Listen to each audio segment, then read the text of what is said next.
The marble floors of the Grand Wellington Hotel gleamed under crystal chandeliers as Marcus Thompson approached the reception desk, his worn duffel bag slung over his shoulder. The young clerk's eyes swept dismissively over his faded jeans and simple t-shirt before her lips curled into a sneer. "Excuse me, sir, but I think you're lost. The homeless shelter is 3 blocks down." Marcus straightened his shoulders, his military bearing unmistakable despite his casual clothes. "I have a reservation," he said quietly. But what happened next would shake this 5-star establishment to its core, especially when a black sedan pulled up outside and a figure stepped out whose presence would change everything. This is the story of how one man's dignity collided with prejudice, and why you should never judge someone by their appearance.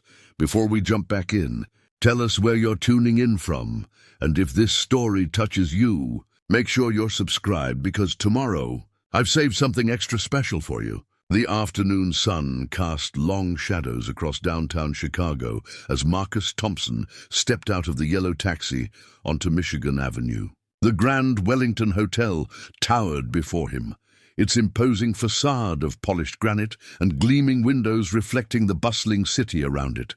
At 34, Marcus carried himself with the quiet confidence that came from years of military service, though today he looked like any other traveler in his comfortable jeans and navy t-shirt.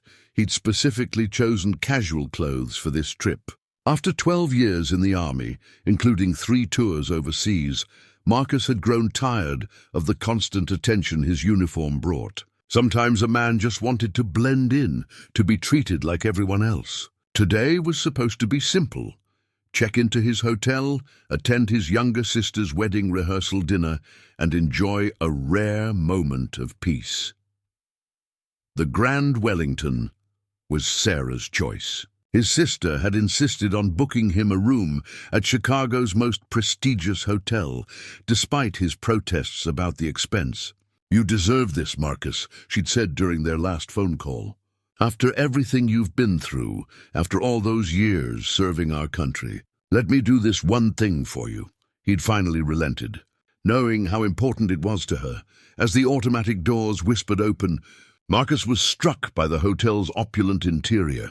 The lobby stretched upward 3 stories, dominated by a magnificent crystal chandelier that cast rainbow patterns across marble floors, so polished they looked like mirrors. Fresh orchids adorned every surface, their sweet fragrance mixing with the subtle scent of expensive leather from the plush. Seating areas where well-dressed guests sat reading, newspapers or conducting quiet business conversations. The reception desk stood like an altar at the center of it all, a massive curved structure of dark mahogany topped with golden accents. Behind it stood 3 staff members in crisp burgundy uniforms, each bearing the hotel's distinctive golden crest. Marcus approached the center position, where a young woman with perfectly styled blonde hair was typing on a computer terminal. She didn't look up immediately. Instead, she finished whatever she was working on, her manicured nails clicking against the keys with deliberate precision. When she finally raised her head, her blue eyes swept over Marcus from head to toe in a single dismissive glance. Her name tag read, "Jennifer Carlisle, Guest Relations Supervisor. Can I help you?" The words were polite enough, but her tone carried an unmistakable chill. She didn't smile, didn't offer the warm welcome that the hotel's marketing materials promised to every guest. "I have a reservation," Marcus said, setting his duffel bag down beside him. "Marcus Thompson." Jennifer's fingers moved across her keyboard with exaggerated slowness, as if she were doing him a tremendous favor by checking. Her expression remained skeptical as she stared at the screen. "I don't see any reservation under that name. Are you sure you have the right hotel?" Marcus pulled out his phone and showed her the confirmation email Sarah had forwarded to him. "Room 1247. Check in today, check out Sunday morning." Jennifer barely glanced at the phone. Instead, she leaned back in her chair and crossed her arms, studying Marcus with barely concealed disdain. "Sir, I need to be frank with you. This is the Grand Wellington Hotel. Our rooms start at $400 per night. Are you certain you can afford to stay here?" The question hung in the air like a challenge. Nearby guests had begun to notice the interaction, their conversations dropping to whispers as they turned to watch. Marcus felt heat rise in his cheeks, but he kept his voice level. "My sister made the reservation and provided her credit card. If you could just check again—" "Look," Jennifer interrupted, her voice growing louder and attracting more attention. "I don't know what kind of game you're trying to play here, but this establishment caters to a very specific clientele. We have senators, Fortune 500 CEOs, and international dignitaries staying here. I think there's been some kind of misunderstanding. Marcus's military training had taught him patience under pressure, but he could feel his composure beginning to fray. There's no misunderstanding. I have a reservation, and I'd like to check in." Jennifer's laugh was sharp and humorless. "With what identification? A military ID that expired years ago? Listen, sir, I'm trying to save you embarrassment here. Why don't you try the Comfort Inn down the street?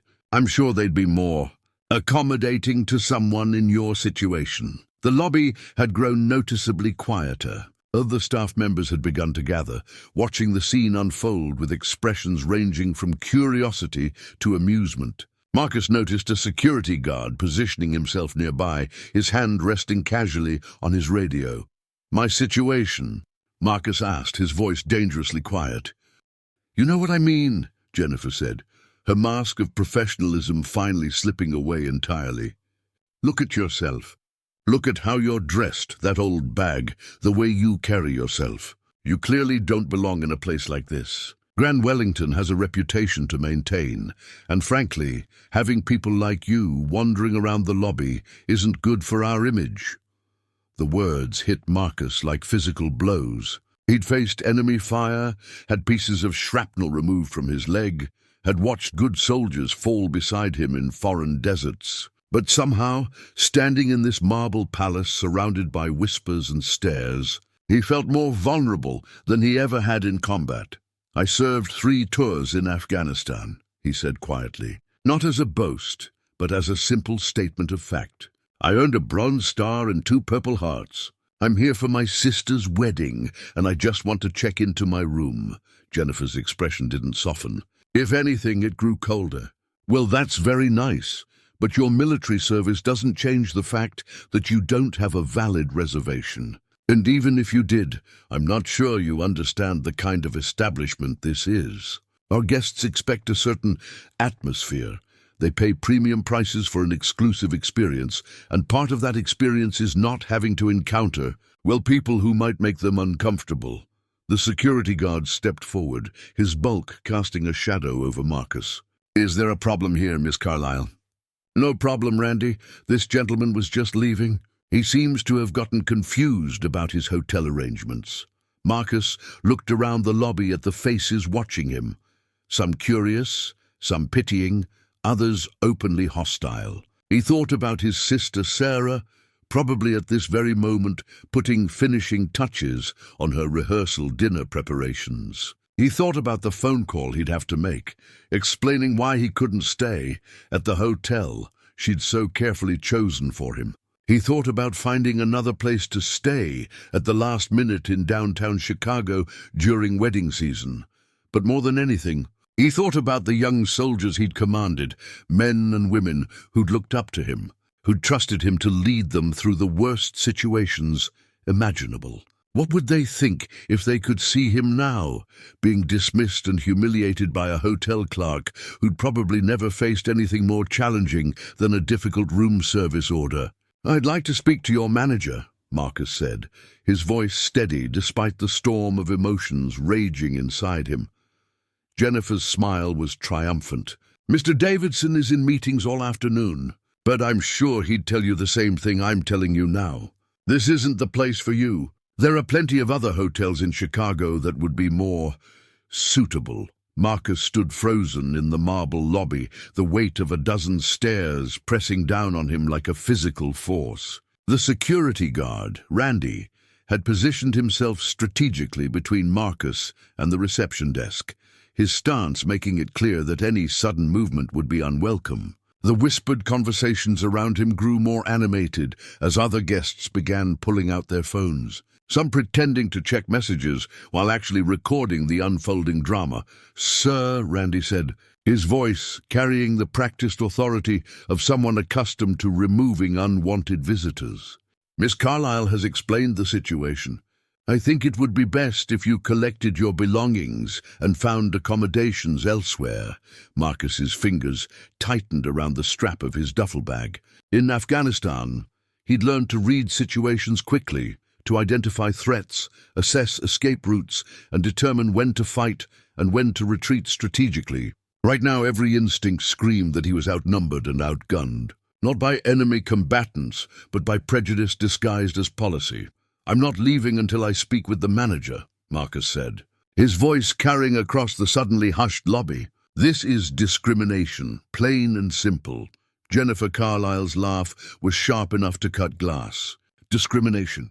Sir, we're not discriminating against anyone. We simply maintain certain standards here at the Grand Wellington. Our guests pay premium prices for an exclusive experience, and we have every right to refuse service to individuals who don't meet our clientele expectations." An elderly woman in pearls and a Chanel suit leaned toward her companion, whispering loudly enough for half the lobby to hear. "Honestly, the nerve of some people these days. Doesn't he realize this isn't some roadside motel?" Her companion, a distinguished man with silver hair, nodded sagely. "It's exactly what's wrong with this country. No sense of propriety anymore." Marcus felt his jaw clench. These were the same people he'd sworn to protect, the same citizens whose freedom he'd risked his life to defend in dusty villages half a world away. The irony wasn't lost on him that he could face down enemy fighters without flinching, but standing in this opulent lobby, he felt more isolated than he ever had in a foreign desert. A young woman near the concierge desk was openly filming now, her phone held high as she tried to capture every moment. "This is going straight to TikTok," she murmured to her friend. "Can you believe this is happening in 2024? The attention was making Marcus's skin crawl, but he forced himself to remain calm. Years of military discipline had taught him that losing control would only make things worse. He pulled out his phone again, scrolling through his messages until he found Sarah's contact information. "I'm calling my sister," he announced. "She's the one who made this reservation, and she'll confirm everything." Preparing and narrating this story took us a lot of time, so if you are enjoying it, subscribe to our channel. It means a lot to us. Now back to the story. Jennifer's expression didn't change. "Sir, even if someone did make a reservation on your behalf, which I highly doubt, we reserve the right to refuse service to anyone who doesn't align with our establishment's values and atmosphere." Before Marcus could respond, his phone buzzed with an incoming call. The caller ID showed a number he didn't recognize, but something about the timing made him answer. Marcus Thompson. Sergeant Thompson. The voice was crisp, authoritative, and vaguely familiar. "This is General Patricia Hayes. I was hoping to catch you before the wedding festivities began." Marcus's breath caught. General Hayes. He remembered her from a ceremony 2 years ago where she'd personally commended his unit for their service in Afghanistan. She was a legend in military circles, one of only a handful of 5-star generals and the first woman to achieve that rank in the Army's history. "General Hayes," Marcus said, his voice automatically shifting to the respectful tone he'd use with any superior officer. Yes, ma'am. How did you get this number?" "Your sister Sarah gave it to me. I'm an old friend of your family, served with your father back in the day. I'm actually in Chicago for a conference, and Sarah mentioned you were in town for her wedding. I was hoping we could meet for coffee, catch up about your service record." The lobby around Marcus seemed to blur as he processed this information. His father had died when Marcus was 15, but he'd always spoken proudly of the officers he'd served under. "General Hayes must have been one of them. I'd be honored, ma'am," Marcus said. "I'm actually at the Grand Wellington Hotel right now, though I'm having some difficulties with check-in." There was a pause on the other end of the line. "Difficulties? What kind of difficulties?" Marcus glanced around the lobby, acutely aware that everyone was still watching him, still waiting for him to be escorted out like some common troublemaker. The staff here seems to believe I don't belong in their establishment. The silence that followed was so profound that Marcus wondered if the call had dropped. Then General Hayes spoke again, and her voice had taken on a quality that Marcus recognized, the same tone she'd used when addressing incompetent officers who'd endangered their troops. "Put me on speaker, Sergeant." "Ma'am, put me on speaker, now." Marcus looked at Jennifer, who was watching him with growing unease. He tapped the speaker button on his phone, and General Hayes's voice filled the marble lobby with unmistakable authority. "This is General Patricia Hayes, 5-star General of the United States Army. To whom am I speaking?" Jennifer's face had gone pale, but she managed to stammer, This is Jennifer Carlyle, Guest Relations Supervisor at the Grand Wellington Hotel. Miss Carlyle, I understand you're having difficulty locating Sergeant Thompson's reservation. Let me be very clear about something. Sergeant Thompson is a decorated war veteran who served 3 tours of duty in Afghanistan. He earned a Bronze Star for valor and 2 Purple Hearts for wounds received in combat while defending this country. He is also attending his sister's wedding this weekend, and I personally guarantee his character and his right to stay at your establishment."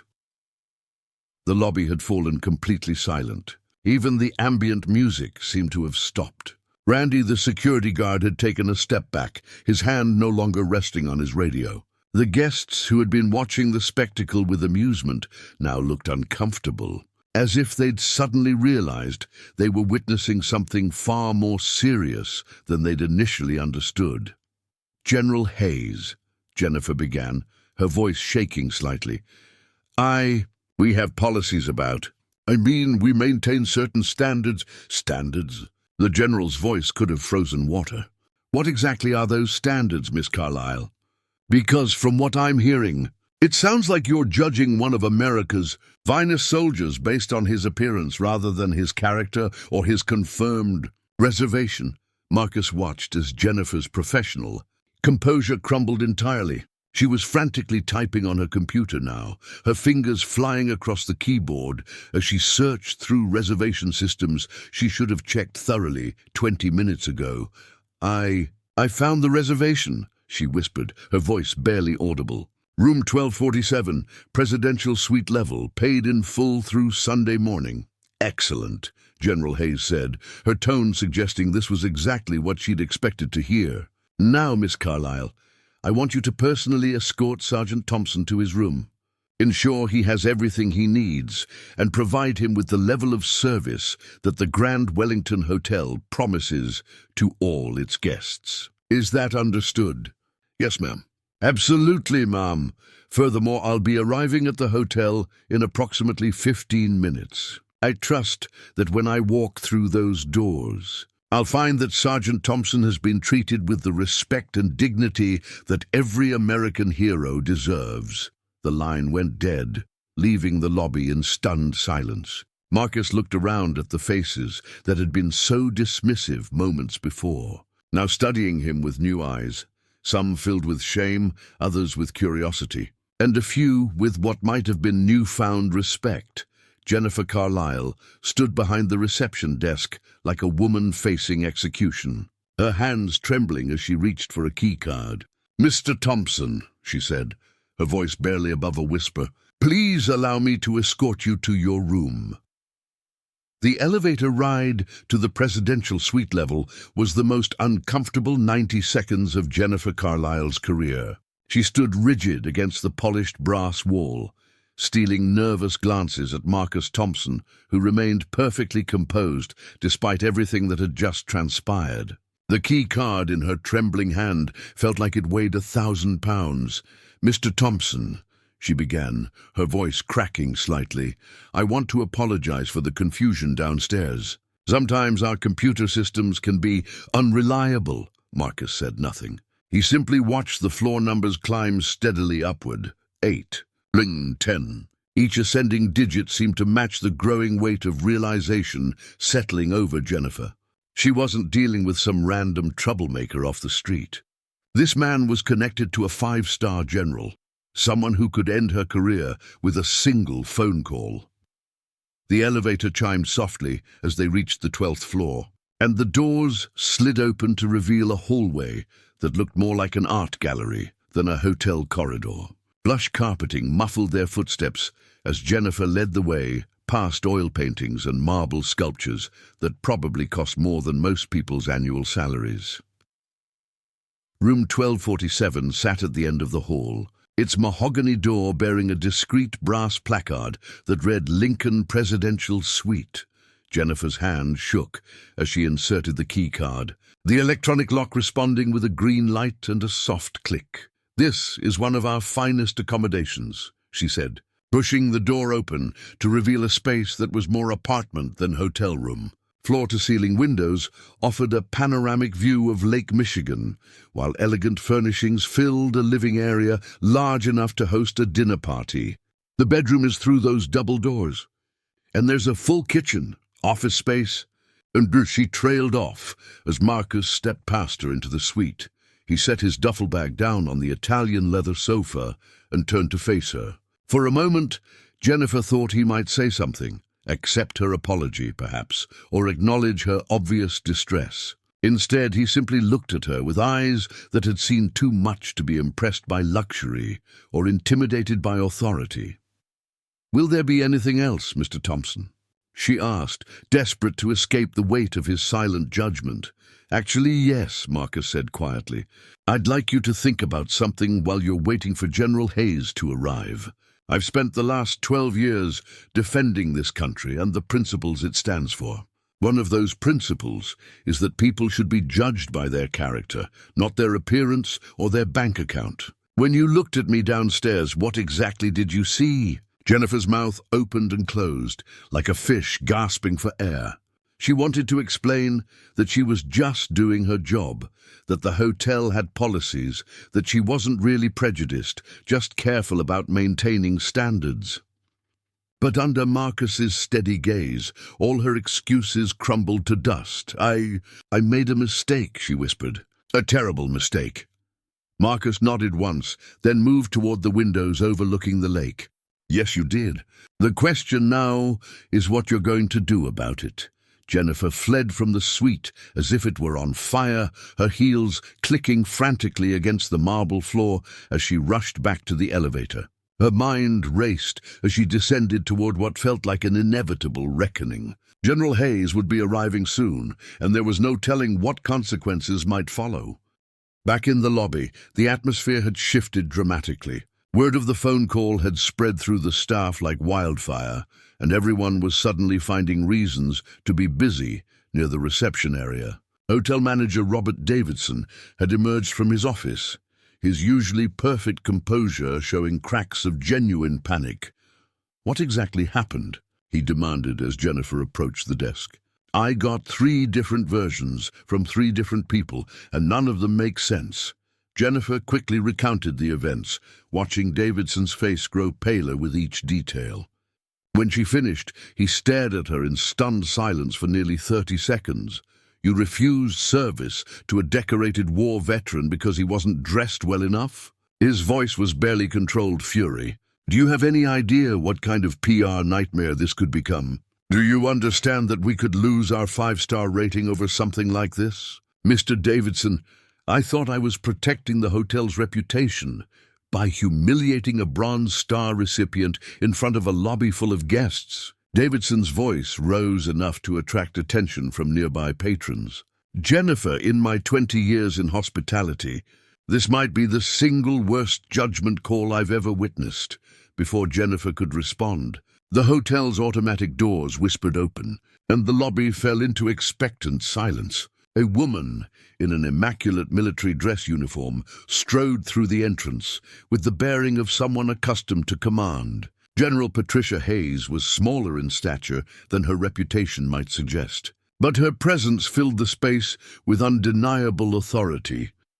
She was flanked by 2 younger officers, a lieutenant colonel and a major, both carrying briefcases and looking like they'd stepped directly from a Pentagon meeting. The general's uniform was adorned with ribbons and medals that represented decades of distinguished service, and the 5 stars on her shoulders caught the light from the crystal chandelier like beacons. The entire lobby seemed to hold its breath as General Hayes approached the reception desk. Guests who had been lounging in the seating areas suddenly found urgent reasons to check their phones or examine the artwork on the walls, while staff members tried to look busy while stealing glances at the newcomer. "I'm General Patricia Hayes," she announced to Davidson, who had stepped forward to intercept her. "I believe you're expecting me." Davidson's customer service training kicked in despite his obvious nervousness. "General Hayes, welcome to the Grand Wellington. I'm Robert Davidson, the hotel manager. I want to personally apologize for any inconvenience." The general held up a hand, cutting him off mid-sentence. "Mr. Davidson, I'm not here for apologies. I'm here to understand exactly what happened to Sergeant Thompson and why your staff felt it was appropriate to treat a decorated veteran with such disrespect." Davidson shot a desperate look at Jennifer, who seemed to have shrunk several inches since the general's arrival. There was clearly a misunderstanding about the reservation system.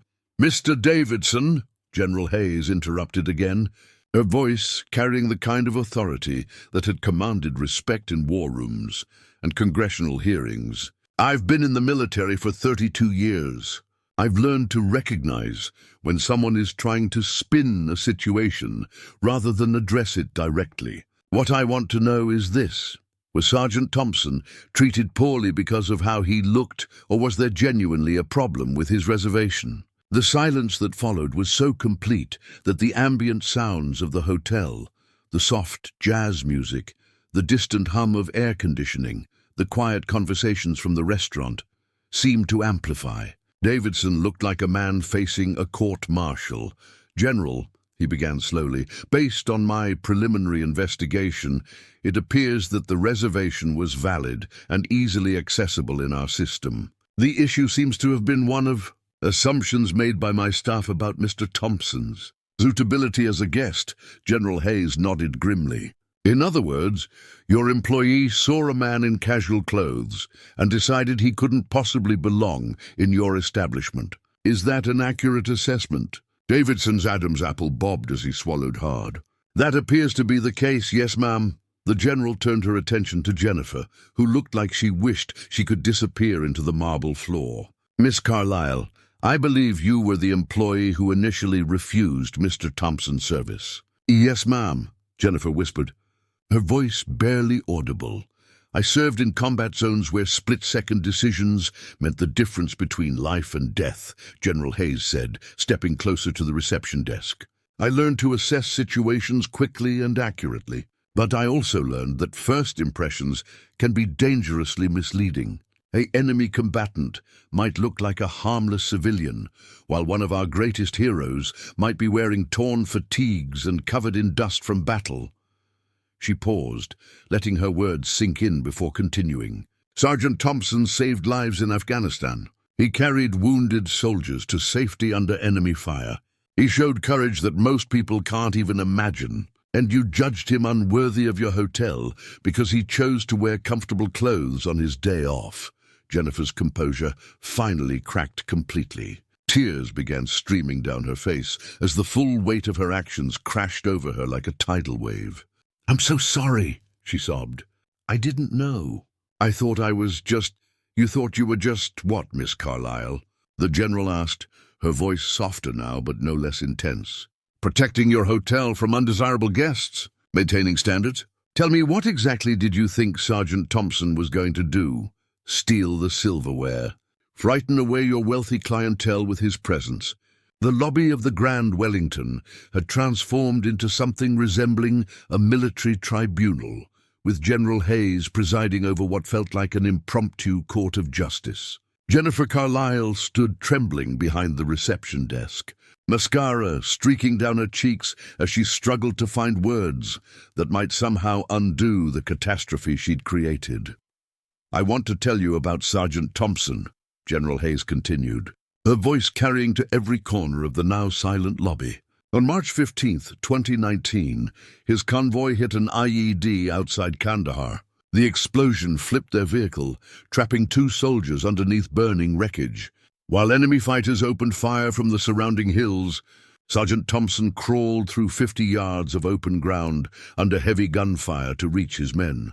The guests who had been so eager to see Marcus removed from the hotel now listened with growing discomfort. The elderly woman in pearls had gone pale, her earlier comments about propriety seeming to echo mockingly in the marble chamber.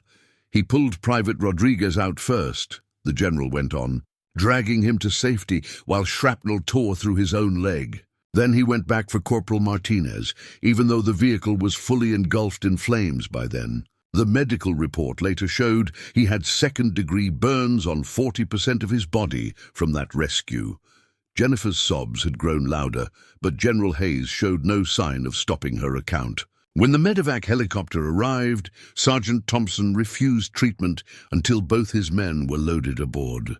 He spent 3 months in a military hospital, underwent 7 surgeries, and never once complained about his injuries. When he was finally released, the first thing he did was visit the families of the soldiers he'd saved. Robert Davidson looked like he might be sick. He kept glancing toward the elevator, clearly hoping Marcus might appear and somehow make this nightmare end. But the general wasn't finished. That's the kind of man you decided didn't belong in your hotel, Miss Carlyle. A man who risked everything for his fellow soldiers, who sacrificed his own safety to save others, who embodies everything this country claims to stand for. And you judged him unworthy because of his clothes. A young businessman near the concierge desk shifted uncomfortably in his expensive suit. He'd been one of the first to pull out his phone to record the earlier confrontation. But now he seemed to realize he might have been documenting something very different from what he'd initially assumed. General Hayes turned to address the entire lobby, her voice rising to ensure everyone could hear. Ladies and gentlemen, I want you to understand something about the men and women who serve in our military. They don't fight for glory or recognition. They don't risk their lives for parades or medals. They do it for you, for your right to feel safe in places like this, for your freedom to judge them based on their appearance instead of their character. The silence that followed was broken only by the soft ding of the elevator.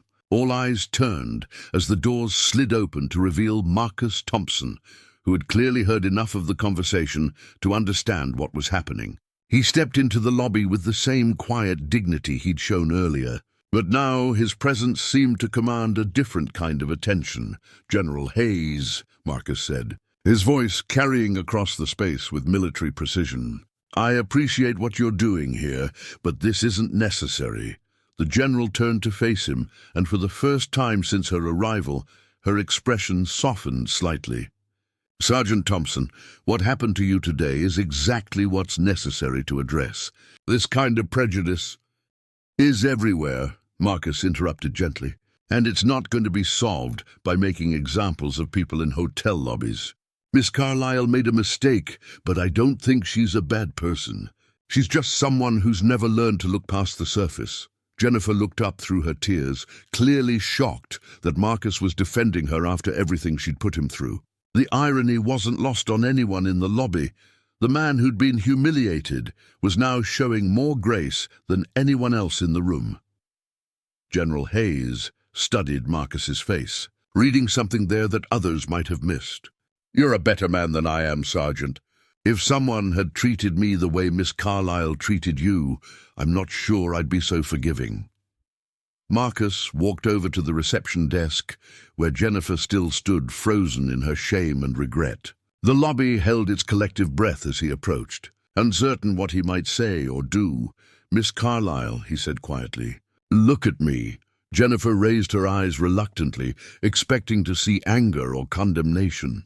Instead, she found something she hadn't anticipated, compassion mixed with disappointment. I want you to remember this moment, Marcus continued. Not because I want you to feel guilty forever, but because I want you to remember how it felt to realize you'd misjudged someone completely. The next time you see a person who doesn't fit your expectations, I want you to think about what you might not know about their story. I'm so sorry, Jennifer whispered. I don't know how to make this right. Marcus glanced around the lobby at the faces watching this exchange, some curious, some ashamed.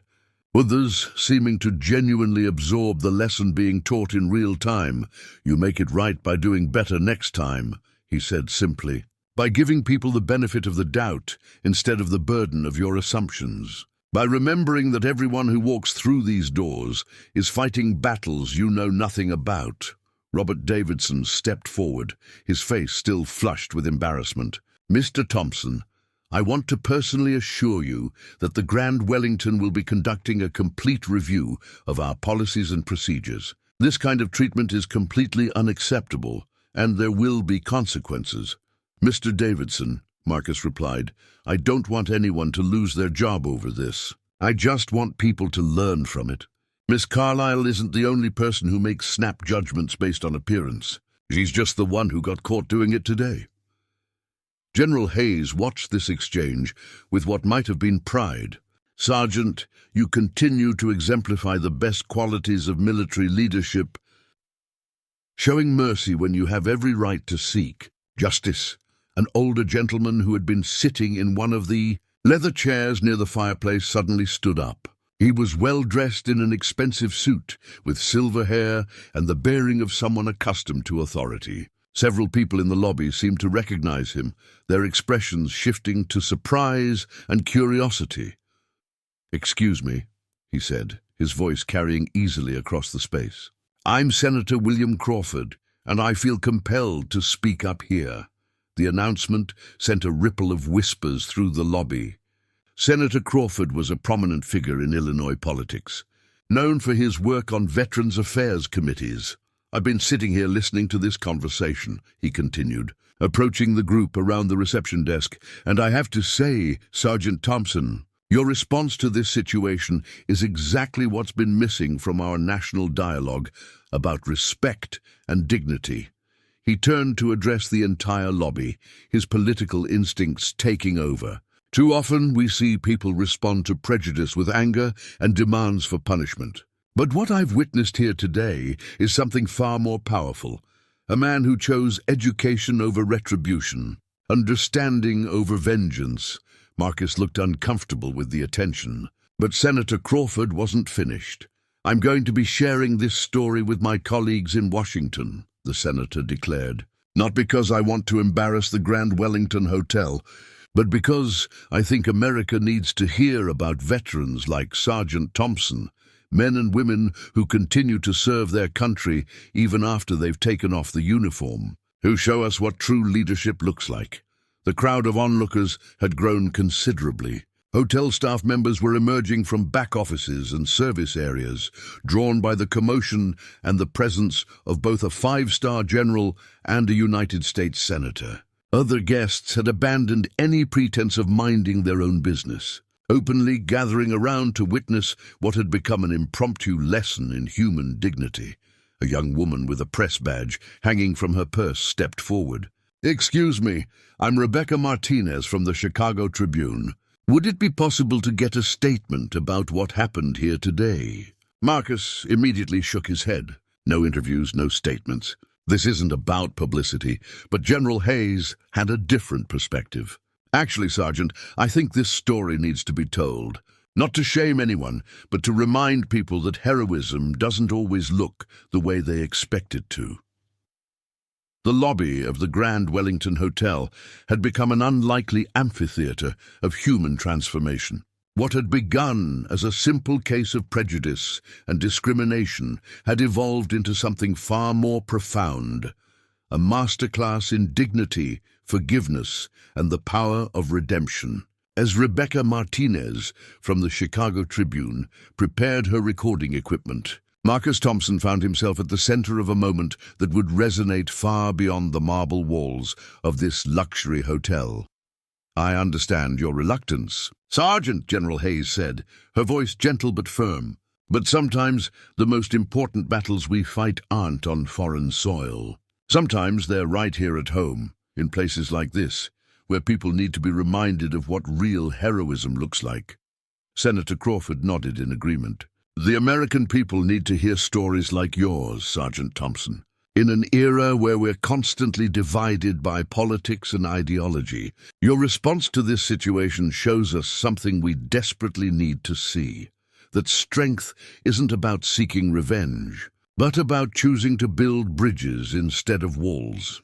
Marcus looked around the assembled crowd, his gaze moving from face to face. The elderly woman in pearls, who had made disparaging comments earlier, now looked ashamed, her hands clasped tightly in her lap. The young businessman, who had been recording the initial confrontation, had put away his phone entirely, seemingly understanding that some moments were too sacred to reduce to social media content.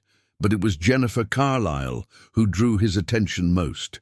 She stood behind the reception desk like a woman transformed, her earlier arrogance replaced by something deeper, genuine remorse mixed with what appeared to be dawning comprehension of how profoundly her worldview had been shattered and rebuilt in the span of an hour. "All right," Marcus said finally, his decision surprising even himself. "But I have conditions."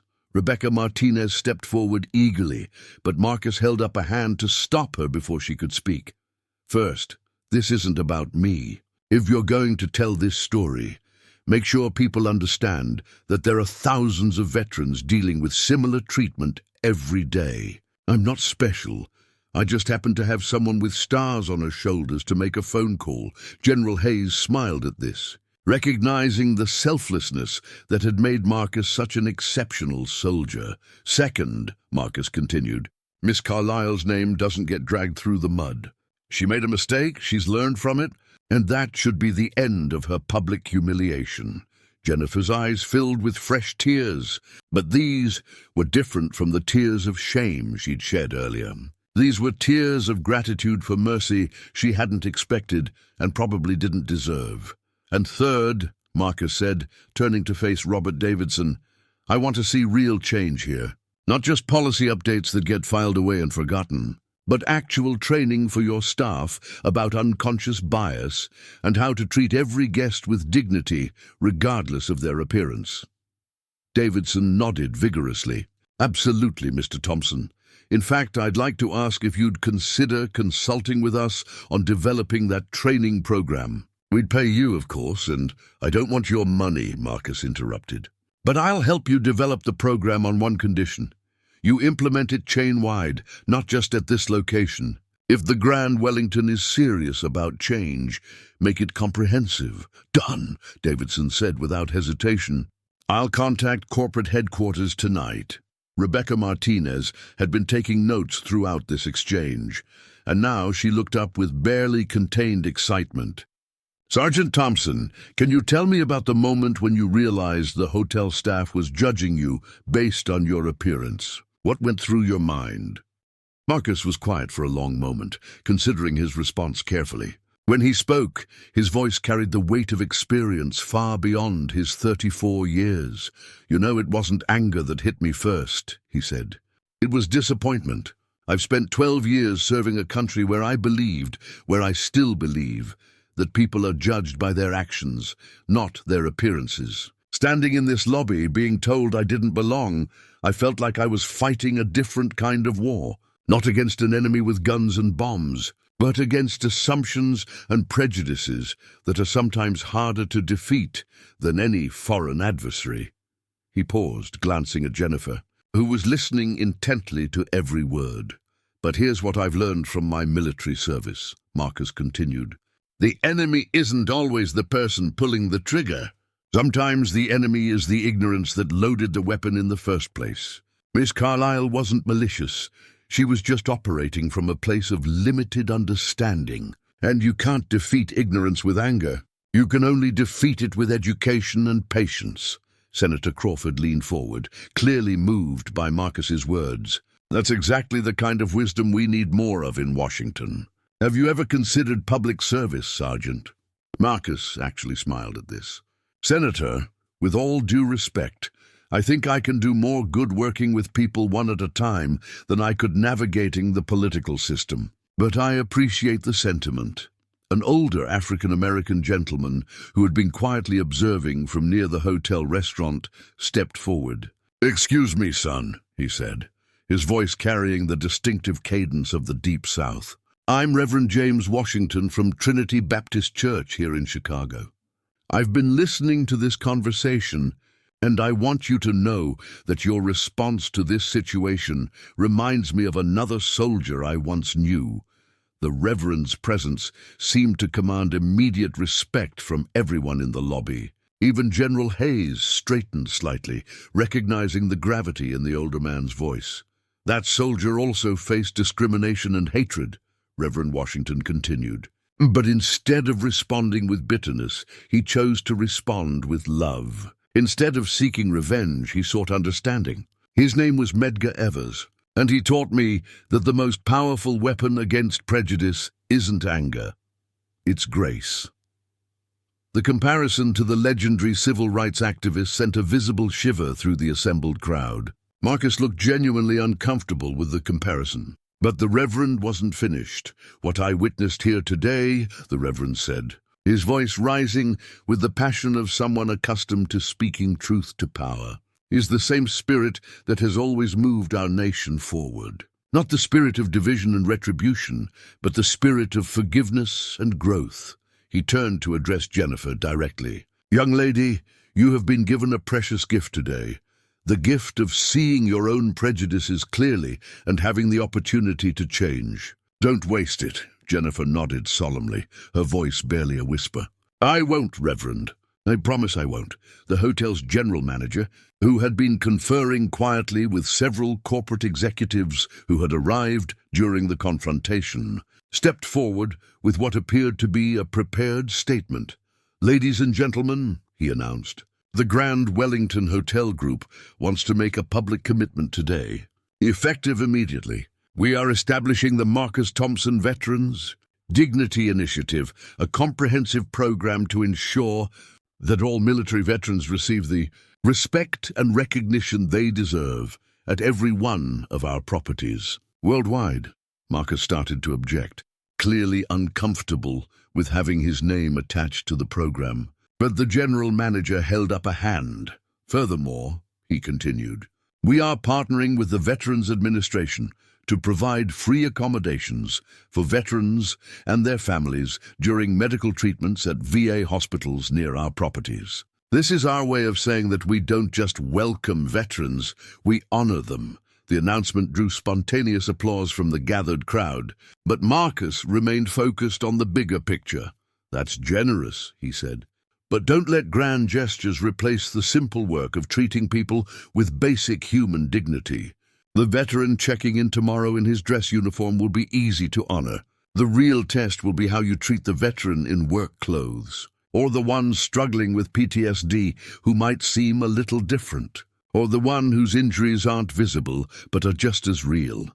General Hayes placed a hand on Marcus's shoulder. "And that, ladies and gentlemen, is why Sergeant Thompson represents the very best of American military leadership. He understands that true service doesn't end when you take off the uniform." Rebecca Martinez had been furiously scribbling notes throughout these exchanges, and now she looked up with the expression of a journalist who knew she was witnessing something significant. "Sergeant Thompson, one final question," she said. "What do you hope people take away from what happened here today?" Marcus considered the question for a long moment, his gaze moving around the lobby one more time. The crowd had grown to include hotel staff, guests, and even a few people who had apparently wandered in from the street after hearing about the commotion. It was a diverse group, young and old, different races and social classes, all united by their shared witness to this unexpected moment of human truth. "I hope they take away the understanding that heroism isn't always dramatic," Marcus said finally. "It's not always about running into burning buildings or charging enemy positions. Sometimes heroism is as simple as giving someone the benefit of the doubt. Sometimes it's as basic as treating a stranger with the same respect you'd want for yourself or your family." He turned to look directly at Jennifer. "And sometimes heroism is having the courage to admit when you're wrong and the determination to do better next time. Jennifer stepped out from behind the reception desk for the first time since the confrontation began. She walked directly to Marcus, her head held high despite the tears still glistening in her eyes. "Sergeant Thompson," she said, her voice stronger than it had been all afternoon, "I want to make you a promise. Not just as an employee of this hotel, but as a person who learned something important today. I promise to carry this lesson with me for the rest of my life. And I promise to teach it to my children, so they never make the same mistake I made." Marcus extended his hand, and Jennifer shook it firmly. The simple gesture somehow seemed to close a circle that had been opened by her initial prejudice and completed by his forgiveness. "That's all any of us can do," Marcus replied. "Learn from our mistakes and try to do better tomorrow than we did today." As the crowd began to disperse, people approaching Marcus to shake his hand or simply to thank him for the lesson he'd taught them all. Sarah Thompson burst through the hotel's main entrance. Marcus's sister was a whirlwind of energy and concern, having rushed over from her wedding preparations after receiving a frantic phone call from a friend who had seen social media posts about the incident. "Marcus," she called out, pushing through the crowd, "are you okay? I heard there was some kind of problem." She stopped short when she saw General Hayes, Senator Crawford, and the assembled crowd. The scene was clearly far more complex than whatever she'd been told. "Sarah," Marcus said, moving to intercept his sister before she could add another layer of complexity to an already complicated situation. "Everything's fine. Better than fine, actually." General Hayes approached Sarah with a warm smile. "You must be the bride-to-be. Your brother has made quite an impression here today." Sarah looked back and forth between Marcus and the general, clearly trying to piece together what had happened. "He has a talent for that," she said finally. "He's been making impressions his whole life, sometimes good ones, sometimes ones that get him in trouble." "Today was definitely a good one," Senator Crawford interjected. "Your brother just reminded a lot of people what integrity looks like."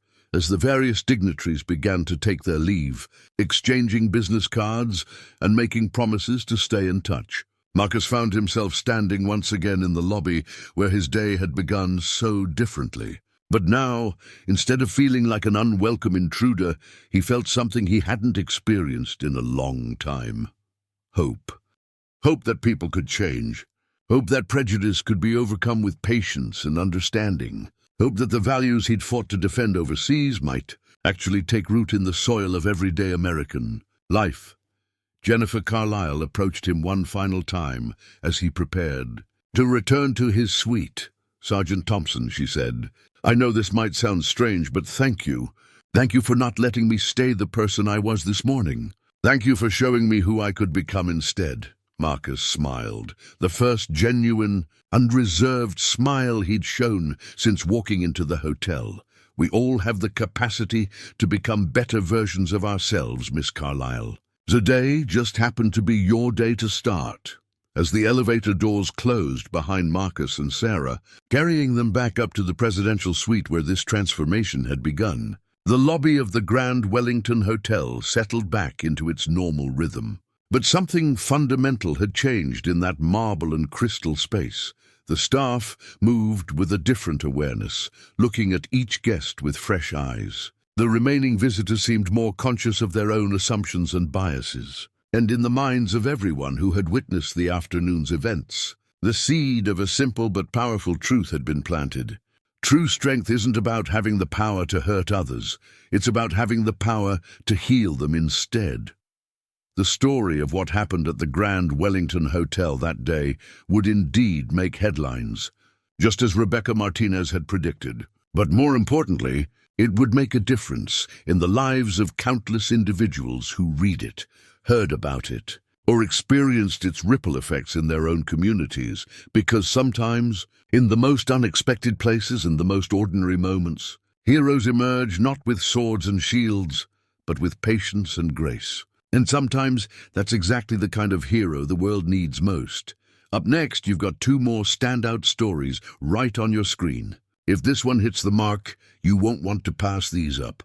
Just click and check them out. And don't forget to subscribe and turn on the notification bell so you don't miss any upload from us.